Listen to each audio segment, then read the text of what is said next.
పల్నాడు జిల్లా బెల్లంకొండ మండలం నాగిరెడ్డిపాలెం వీఆర్ఓపై ఓ మహిళ పోలీసులకు ఫిర్యాదు చేసింది. తల్లికి వందనం కోసం సంతకం కావాలని అడిగితే లైంగిక వేధింపులకు పాల్పడుతున్నారంటూ ఆరోపించింది. వీఆర్ఓ వెంకయ్యపై చర్యలు తీసుకోవాలని పోలీసులకు విజ్ఞప్తి చేసింది.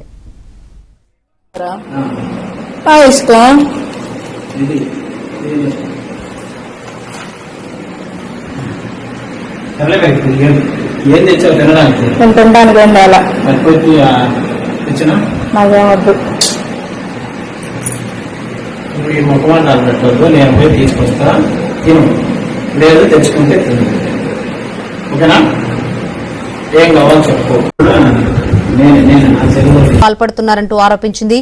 వీఆర్ఓ వెంకయ్యపై చర్యలు తీసుకోవాలని పోలీసులకు విజ్ఞప్తి చేసింది.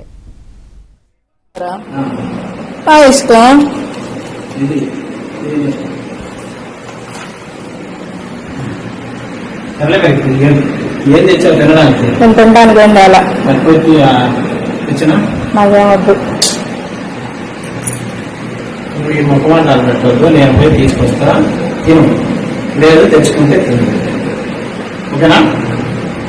ఏం కావాలి చెప్పు. నేను